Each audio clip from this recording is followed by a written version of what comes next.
Yeah, well, actually, it is sort of a metaphysics, which is probably why he hates Kant so much, right? Is he's saying, listen, I am not going to have morality to define my existence by placing myself in the sort of totality of morality. I'm going to set myself outside of morality, right? So we consider all being great as a placing oneself outside as far as morality is concerned. The next, number 3, is it does not aspire to virtue, and for that we respect nature. Pretty obvious. Nature doesn't have any virtue. Virtue isn't the telos being the goal, right? Nature doesn't have a goal. It's not nature. It's like it's to be virtuous. You know, the alligator births. I don't know what they birth. A litter, I guess. I don't know, a flock, probably a litter or something. So the alligator births a litter of baby gators, and times are lean, and the gator recognizes it's going to starve. This is its only source of protein, and it gobbles up the eggs and cannibalizes its baby. Nature doesn't say that's a bad thing. Ooh, you shouldn't have done that. Cannibalizing your own offspring is wrong. No, nature says you needed to do that in order to survive, right? And insofar as you did that in order to survive, your actions are, in a sense, justified. It's not right or wrong, it's beyond that. Which is why and this is why I introduce stuff like Toni Morrison and stuff, because in Toni Morrison's novel The Beloved, it's the same idea, which is what's so genius about what she did, because it's so perverse, right? You know, taking Beloved by the ankles and bashing her brains on a cement block. And that's a pretty graphic thing to do to your child, right? For the entire book to be about how a mother committed an act of infanticide, and how that baby then comes back to haunt her, and the discourse that goes on is anything but simple. That's pure genius. That's why she's Toni Morrison, right? So that's why she is who she is, right? It's like, wow, it transgresses, right? It's immoral, but it's we the immoral. Like, I am that person. I am, in a sense, I am Setha, right? I am her, because I understand what she was going through, and I understand why she did what she did. I understand it made a huge moral transgression, but I recognize that to remain moral at that point would have been precisely the wrong thing to do. The right thing to do was to do the wrong thing. So if you get that, good. If you don't, well, sorry. It's just absolutely genius stuff, right? All right. Number 4. I want to read this. It's on page 74. All right. So basically, in total, right, in summation, there are signs that the European of the 19th century is less ashamed of his instincts, more boastful, more proud, less ashamed of his instincts. He has taken a goodly step toward admitting to himself his unconditional naturalness, that is, his immorality. Unconditional naturalness, that is, his immorality, without being embittered. And that's the point, right? Without being embittered. On the contrary, strong enough to endure only this sight. Right? So the idea that, you know, Nietzsche here, again, I said this before, by embracing immoralities and embracing decadence is to totally not get the point. Is to embrace violence and anarchy is to totally not get the point. He's not talking about any of that. To embrace immorality is to embrace the natural. Simple. Number 5, man becomes more profound, mistrustful, immoral, stronger, more confident in himself, and to this extent, more natural. That is progress. That's the meaning of progress. Progress only unfolds. Progress only contributes to us reaching the natural. Anything that helps us push forward towards accepting a more natural state of affairs is progress. Anything that pulls us away from that which is natural is regress.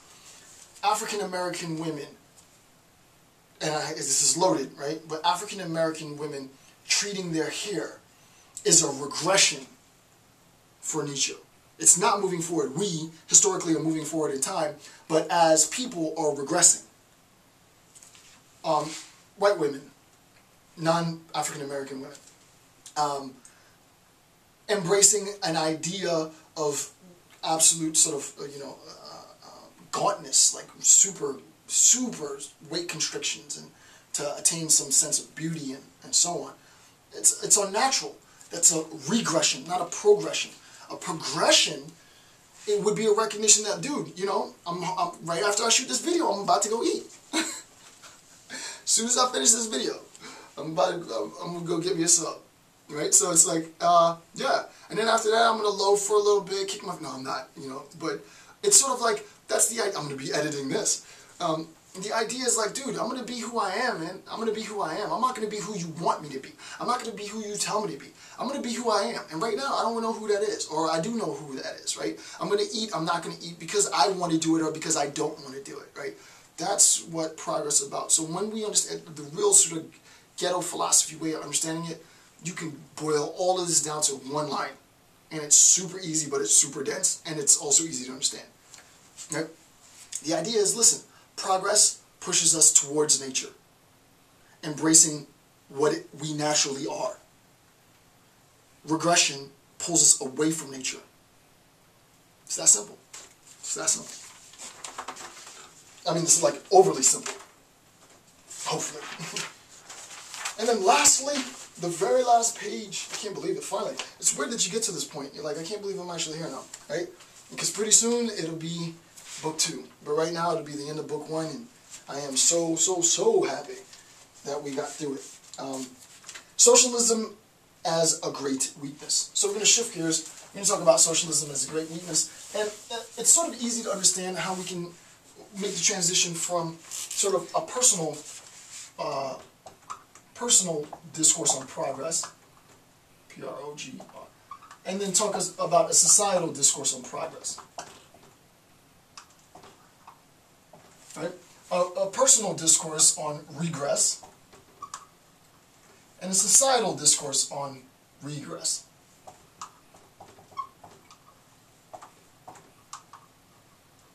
And specifically with respect to this part, he thinks that the biggest societal force of regression is socialism. He's not buying it, he's not having it. And I'm not going to go through the whole spiel of socialism, you can read it yourself, it's pretty simple to get. But on a side note, there's a really great quote from Nietzsche that it pertains to socialism, but you could just use it for anything at all. And I just love it. So I bolded it and centered it and put it in the middle, right?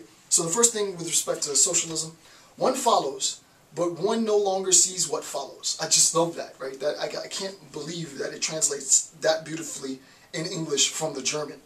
You know, it's just...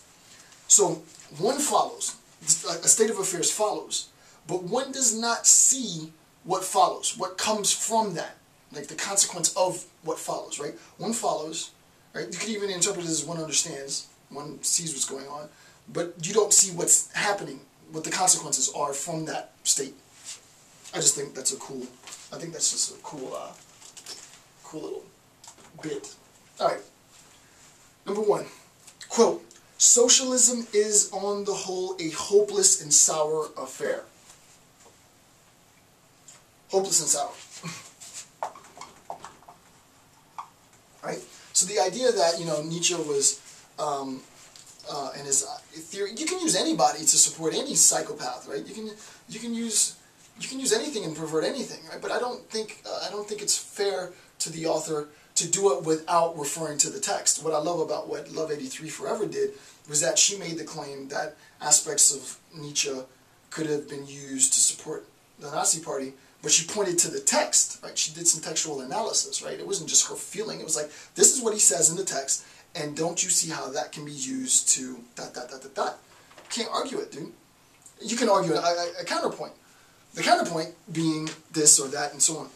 With respect to another possible counterpoint is that, well, part of the Nationalist Socialist Party, which was obviously the Nazi Party, was this idea of socialism, and Nietzsche says flat out, socialism sucks. He goes, it's hopeless, it's pathetic, right? It's, what does he say? It's a sour affair.